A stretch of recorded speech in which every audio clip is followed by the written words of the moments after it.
మంచు ఫ్యామిలీలో ఆ వివాదం ఇంకా కంటిన్యూ అవుతుంది సార్. హైకోర్టు కొన్ని కీలక వ్యాఖ్యలు చేసింది. ఆయన ఇంట్లో గొడవ శాంతి భద్రతల పరిధిలోకి రాదు, సివిల్ వ్యవహారాల్లో పోలీసుల జోక్యం అనవసరం, పోలీసుల షోకాజ్ నోటీసులు కొట్టేయాలన్న మోహన్ బాబు పిటిషన్పై హైకోర్టు స్పందన ఇది సార్. సో అంటే ఎంత వ్యక్తిగతమైన గతంలో మీరు మాట్లాడినప్పుడు అక్కడ ఏదైనా క్రైమ్ జరిగితే, అంటే గొడవ జరిగితే, కొట్లాట జరిగితే ఖచ్చితంగా పోలీసులు ఎంటర్ అవ్వాల్సిన అవసరం ఉంటుంది కదా. అక్కడ ల్యాండ్ ఆర్డర్ని కూడా చూసుకోవాల్సిన బాధ్యత ఉంటుంది. అండ్ మీడియా అంటే వాళ్ళే రోడ్డు మీద పడినప్పుడు మీడియా కూడా కవరేజ్ చేయాల్సిన బాధ్యత, అంటే ఏమవుతుందని జనాలకు ఇంట్రెస్ట్ ఉంటుంది కాబట్టి అక్కడికి వెళ్ళారు. అండ్ ఈ మీడియా అత్యుత్సాహం అని కూడా కొంతమంది కమెంట్ చేస్తున్న పరిస్థితి. అంటే ఇప్పుడు మీకు ఫండమెంటల్ ప్రిన్సిపల్ సివిల్ అంశాల్లో పోలీసులు జోక్యం చేసుకోకూడదు. ఇద్దరు వ్యక్తులకు ఆస్తి తగాదా ఉంటే అది పోలీస్ స్టేషన్లో తేలేదు కాదు. చాలా సందర్భాల్లో పోలీస్ స్టేషన్లో సెటిల్మెంట్ అవుతున్నాయని మనమే విమర్శిస్తుంటాం. ఆస్తి తగాదాలు సివిల్ మ్యాటర్స్ కనుక పోలీసులకు సంబంధం లేదు. సో అందువల్ల పోలీసులు అక్కడ ఏదైనా ఆ సివిల్ డిస్ప్యూట్ కాస్త క్రైమ్ కు కనుక రిజల్ట్ అయితే, if it results in a crime then police will enter. కానీ ఇక్కడ కేవలం మోహన్ బాబు ఇంట్లో ఆస్తి తగాదా మాత్రమే అయితే ఖచ్చితంగా పోలీసులకు సంబంధమే లేదు. లా అండ్ ఆర్డర్ తర్వాత సంగతి. లా అండ్ ఆర్డర్ అనేది ఇంకా చాలా పెద్ద పదం. అసలు లా అండ్ ఆర్డర్తో సంబంధం లేకుండా కూడా పోలీస్ ఎంటర్ అవుతుంది ఎప్పుడు, if there is a crime involve. Civil dispute క్రైమ్కి దారి తీయచ్చు. ఇప్పుడు మీరు నాకు ₹1,00,000 ఇచ్చారు, నేను మీకు ₹1,00,000 రిటర్న్ ఇయ్యనన్నాను, మీరు వచ్చి నన్ను గల్లబట్టి వసూలు చేశారు అనుకోండి, ఫిజికల్ అసాల్ట్ కనుక క్రైమ్ అవుతుంది.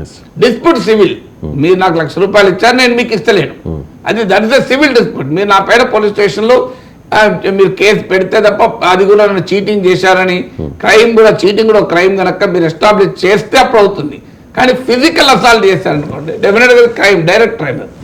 సో అందువల్ల అక్కడ సమస్య ఏమొచ్చింది, మా ఓవర్ మీద ఎవరు దాడులు చేసుకున్నారని కదా. ఇప్పుడు ఇదే హైకోర్టు తీర్పులో బౌన్సర్లను ఉండకూడదని కూడా తీర్పిచ్చింది. సో అందువల్ల there is a civil dispute that are the crime overtones. ఇప్పుడు మరి వాళ్ళు ఎవరు కంప్లైంట్ ఇచ్చారో తెలియదు, మన దగ్గర ఏ కంప్లైంట్స్ లేకుండా మనం కామెంట్ చేయలేము. పోలీసులకు కంప్లైంట్ ఇచ్చారా, ఇప్పుడు నాకు భద్రత కల్పించని కూడా మోహన్ బాబు అడిగాడని. మరి సివిల్ డిస్ప్యూట్ అయితే భద్రత అనే ఇష్యూ రాదు కదా.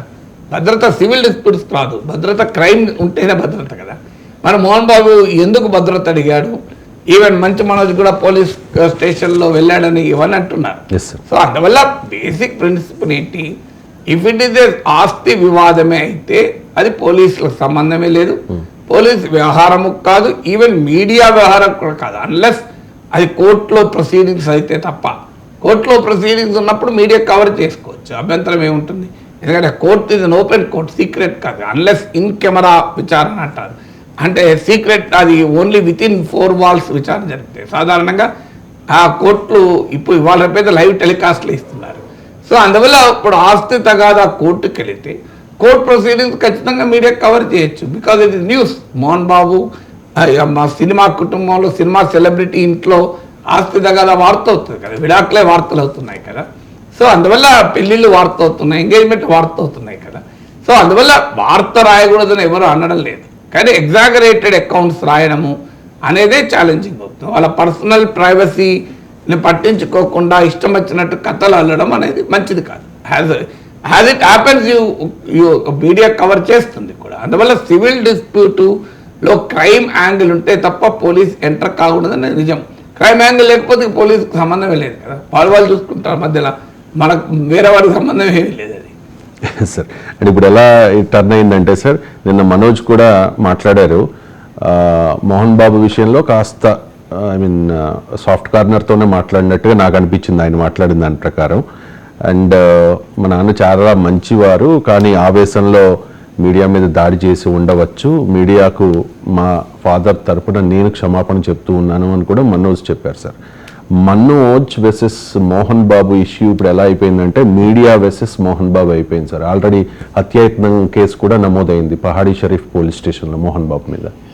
అంటే దాడి చేస్తే ఫిజికల్ అసాల్ట్ మీడియా పని చేయడం అది క్రైమ్ అవుతుంది కనుక ఖచ్చితంగా కేసు అవుతుంది, కాకుండా ఉండదు. బట్ ఏదైనా నేను ఇదివరకు చెప్పాను, అల్టిమేట్గా తండ్రి కొడుకులు. So even Jagan Sharmila case కూడా వాళ్ళిద్దరు ఏకమైనా మనం ఆశ్చర్యపడాల్సింది లేదు. అందువల్లనే మీడియాకి అత్తిస్తాం, దేంట్లో కూడా అవసరం లేదని. అల్టిమేట్గా అప్పుడు విజయమ్మ స్టేట్మెంట్ కూడా అదే కదా, అన్నా చెల్లెళ్ళు వాళ్ళు వాళ్ళ సమస్యలు వాళ్ళు చూసుకుంటారు అని కూడా అన్నది ఆమె. సో అందువల్ల ఇవాళ జగన్ షర్మిల మళ్ళీ కలవరని ఎవరు కాదనలేం కదా. సో అందువల్ల అల్టిమేట్గా మోహన్ బాబు మనోజులు ఇద్దరు కలిసి మళ్ళీ తెలుగు సినిమాలో గ్రూప్ ఫోటో ఉంటుంది చూడండి, పాత తెలుగు సినిమాల్లో అన్నింటిలో గ్రూప్ ఫోటోలు ఉన్నాయి. చివరికి ఆ గ్రూప్ ఫోటో అయితే మధ్యలో వచ్చినోడు పిచ్చోడు అవుతాడు.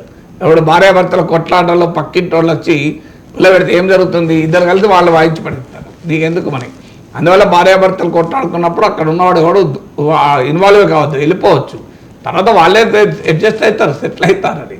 సో అందువల్ల తండ్రి కొడుకుల పంచాయతీ ఎస్, అల్టిమేట్గా తండ్రి కొడుకు మీద ప్రేమ లేకుండా పోదు, కొడుకు తండ్రి మీద ప్రేమ లేకుండా పోదు కదా.